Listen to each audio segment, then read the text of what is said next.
সব খেলার সেরা বাঙালির তুমি ফুটবল। নমস্কার, ফুটবল আড্ডা চ্যানেলে আপনাদের স্বাগত। আজকে আলোচনা করব বেঙ্গল সুপার লিগ বা বিএসএল নিয়ে। বিএসএল নিয়ে অলরেডি একটা ভিডিও আমি করেছি, সেটা আপনারা দেখতে পারেন। তাতে ডিটেল আছে, কোন কোন দল আছে, কোথায় খেলা হবে। মূলত জেলার যে স্টেডিয়ামগুলো সেখানেই ম্যাচ করার ব্যবস্থা করা হয়েছে এবং প্রাক্তন প্লেয়ারদেরকে ইনভলভ করা হয়েছে, যেমন ব্যারোটো আছে, সুলে মুসা আছে, মেহতাব সিং, রহিম নবী এবং ভালো ভালো প্রাক্তনদের রাখা হয়েছে, বিভিন্ন দলের সঙ্গে যুক্ত করা হয়েছে। এটা একটা ভালো দিক। আর একটা ভালো দিক যদি বলি, যে 6জন ভূমিপুত্র এতে খেলবে বাধ্যতামূলক, এবং একজন অনূর্ধ্ব-19 প্লেয়ারকেও খেলাতে হবে, সেও কিন্তু ভূমিপুত্র। মানে টোটাল হয়ে গেল 7জন ভূমিপুত্র খেলবেই, মানে বাংলার ছেলে হতে হবে। এবং আর যে 4জন, তার মধ্যে 2জন বিদেশি এবং 2জন হচ্ছে অন্য রাজ্যের প্লেয়ার খেলতে পারে। তো এই ব্যাপারগুলো একটা ভালো দিক। আর যখন এই টাইপের লিগ শুরু হয় তখন কিছু আশা আমাদের থাকেই, এবং এগুলো নর্মাল ভাবেই চলে আসে। সেটা হচ্ছে যে ইনফ্রাস্ট্রাকচার ভালো হবে, স্টেডিয়ামের কন্ডিশন ভালো হবে, মাঠের পরিচর্যা ভালো হবে, সায়েন্টিফিক ট্রেনিং পাবে, এবং ফুটবল একটা পার্টিকুলার একটা ফোকাস রেখে এগোবে, এটাই আশা করা যায় এবং আমরা আশা করি যে সেরকম ভাবেই হবে। তো এই আমি পজিটিভ দিকগুলো একটুখানি বলার চেষ্টা করলাম, যে বিএসএল হওয়ার ফলে এই জিনিসগুলো কিন্তু হবে।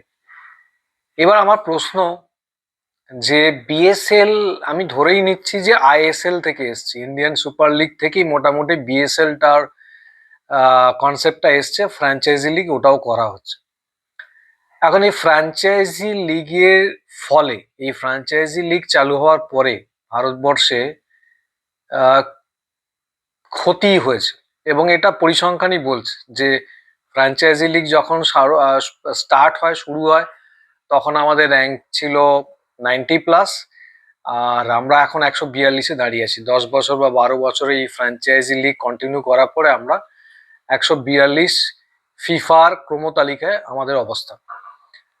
তো এই যে ব্যাপারটা হলো, মানে এই আমরা প্রায় প্রায় ধরে নিন 50 ধাপ নেমে গেলাম। কি করে হলো, কেন হলো? দেখুন, ফুটবলের একটা আমাদের একটা স্ট্রাকচার ছিল। মানে অল ইন্ডিয়া ফুটবল ফেডারেশন সমস্ত স্টেট অ্যাসোসিয়েশনের সাথে যুক্ত ছিল। যেমন আমাদের যদি ওয়েস্ট বেঙ্গলে বলি, সেটা আইএফএ। এই প্রত্যেকটা স্টেট অ্যাসোসিয়েশন আবার ডিস্ট্রিক্ট অ্যাসোসিয়েশনের সঙ্গে জড়িত, মানে একটার সাথে আর একটা জড়িত। মানে কেউ ডিস্ট্রিক্টে ভালো করে করলে কলকাতা লিগ খেলতে পারে, কলকাতা লিগ চ্যাম্পিয়ন হলে বা ভালো করলে সে আই লিগ 2 খেলবে বা আই লিগ 3 খেলবে। মানে একটা সিস্টেম আছে, একটা চেন আকারে আসছে পুরো জিনিসটা, একটা সুশৃঙ্খল ভাবে চলছে।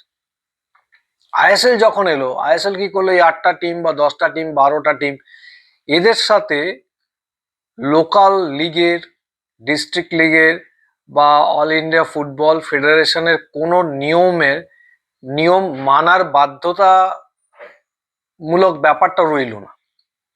এটা একটা স্বতন্ত্র একটা সিস্টেম একটা তৈরি করলো, যার সাথে বাকি দেশের ফুটবলে কোনো যোগাযোগ নেই।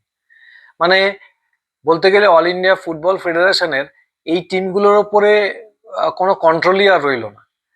যেমন আগে কি হতো, মোহনবাগান, ইস্ট বেঙ্গল যদি কোনো বলতো যে আমি কলকাতা লিগ খেলবো না, কলকাতা লিগ ভালো করে আমি অংশগ্রহণ করব না, ভালো টিম নামাবো না, তাহলে আইএফএ যদি ক্লিয়ারেন্স না দিত, অল ইন্ডিয়া ফুটবল ফেডারেশন কিন্তু জাতীয় লিগ বা আই লিগে এদের পার্টিসিপেশন বন্ধ করে দিতে পারতো।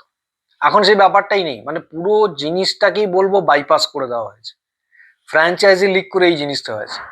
এবং যার ফলে কি হচ্ছে, যে এই চকমকে ব্যাপারটা তো হলো আইএসএল এ, কিন্তু ফুটবলটা আস্তে আস্তে হারিয়ে গেল। আমাদের মান পড়ছে, আমাদের কোয়ালিটি পড়ছে, ভিশনের অভাব, ফোকাস নেই, একটা গোয়ঙ্গচ্ছ ভাব, একটা পুরো ব্যাপারটা বিনোদনের পর্যায়ে দাঁড়িয়েছে। মানে বলা হচ্ছে যে আপনারা সিনেমা কেন দেখতে যাচ্ছেন, আপনারা খেলা দেখতে আসুন, আইএসএল দেখতে আসুন। কিন্তু স্পোর্টসের যে একটা মানে স্পোর্টসম্যান স্পিরিট যেটা বলবো, সেই জিনিসটারই মনে হয় আস্তে আস্তে অভাব হয়ে যাচ্ছে। তো আইএফএ যখন বিএসএল স্টার্ট করলো, তখন কি ভেবে স্টার্ট করলো একটুখানি সত্যি জানতে ইচ্ছা করে। কারণ একটা ফ্লপ থিওরি, একটা ফ্লপ কনসেপ্টকে নিয়ে আমি আবার এখানে নিয়ে এলাম। তো এর ফলে আবার আমাদের রাজ্যের যে ফুটবল সেটা আরো আরো তলিয়ে যাবে না তো? কারণ আইএফএ রেসপন্সিবল, ডিস্ট্রিক্ট ফুটবল চালাবার জন্য আইএফএ রেসপন্সিবল। এবং আইএফএ কি এই রেসপন্সিবিলিটিটা ঠিকঠাক মেনটেন করতে পারছে না, সেখান থেকে তাদের হাত আস্তে আস্তে তুলে নিচ্ছে, যার জন্য এরকম একটা ফ্র্যাঞ্চাইজি লিগ প্যারালালি স্টার্ট করে দিল। খেয়াল করে দেখবেন ফ্র্যাঞ্চাইজি লিগে যে দলগুলো আছে তারা কিন্তু ডিস্ট্রিক্ট লিগে খেলবে না, তাদের সাথে আইএফএ পরিচালিত টুর্নামেন্টের কিন্তু কোনো রকম কোনো সম্পর্ক নেই। এ আবার একটা প্যারালাল একটা প্রশাসন বা একটা প্যারালাল অ্যাক্টিভিটি স্টার্ট হলো, যার সাথে যে মূল স্রোত তার সাথে কিন্তু কোনো রকম সম্পর্ক নেই।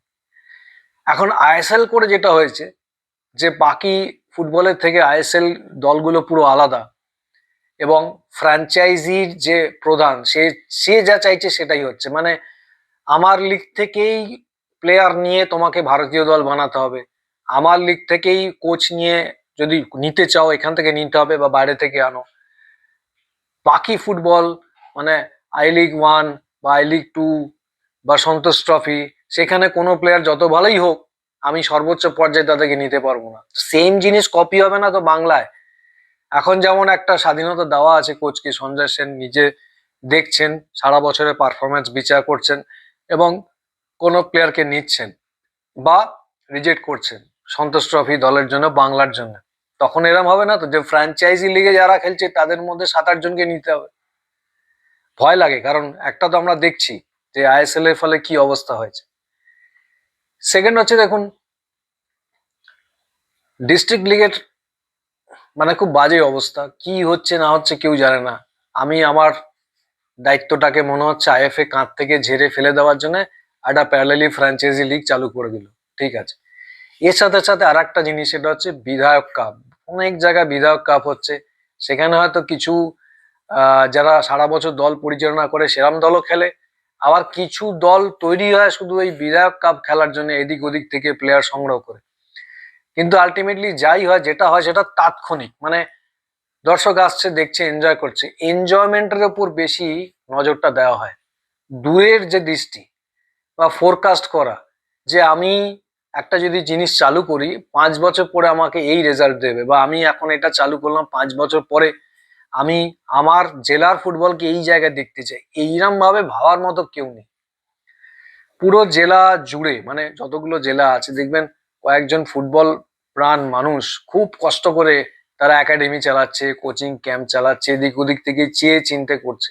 তা আমার অনুরোধ, আইএফএ কেও অনুরোধ বা আইএফএ কে জিজ্ঞাসা, বা যারা বিধায়ক কাপ করছে বিভিন্ন জায়গায়, এমএলএ কাপ, আপনারা তো এই যে কোচিং ক্যাম্প গুলো আছে বা বিভিন্ন দল আছে যারা বিগত বেশ কয়েক বছর ধরে জেলা স্তরে ভালো ফুটবল খেলে আসছে, ভালো ফল করে আসছে, তাদেরকে তো আপনি অ্যাডপ্ট করতে পারেন বা তাদের তো পুরো দায়িত্ব নিতে পারেন, তাই না? তাহলে তো সেখান থেকে নিয়ম মেনে খুব ভালো ভালো ছেলে গ্রাম বাংলা থেকে উঠে আসবে, তারা ডিস্ট্রিক্ট খেলবে আস্তে আস্তে কলকাতা, মানে একটা সিস্টেমের থ্রু দিয়ে তো আসবে।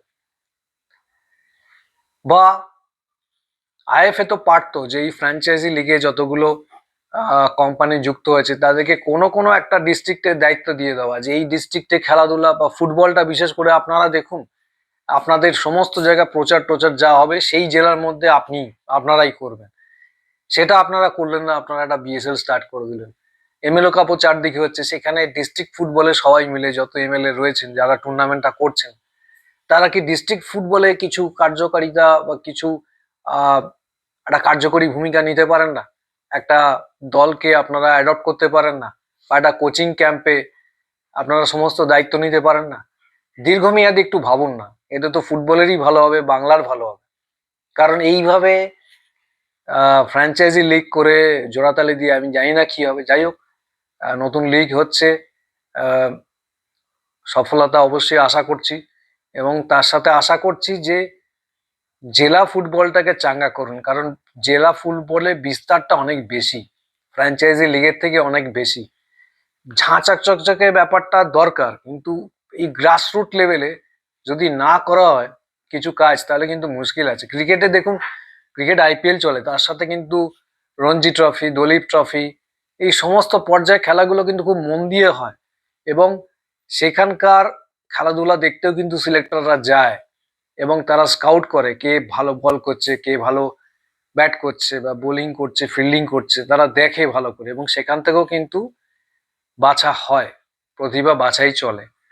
তো এই জিনিসটা যেন আমাদের বাকি ফুটবলটা যেন একদম মানে ওয়ান সাইডেড না হয়ে যায়, এটাই রিকোয়েস্ট। অবশ্যই আপনাদের মতামত আশা করছি, আপনারা কি ভাবছেন, এবং যদি আমার সাথে আপনাদের মতামত মিল না হয় অবশ্যই লিখুন যে কোন জায়গাটা আমি ভুল বলেছি, বা যদি মনে হয় যে আমি ঠিক বলেছি, আপনারা আপনাদের বক্তব্যও জানান, অবশ্যই সেটা জানবো, আমিও জানবো, এবং যারা এই ভিডিওটা দেখবে তারাও জানতে পারবে কমেন্টগুলো পড়ে।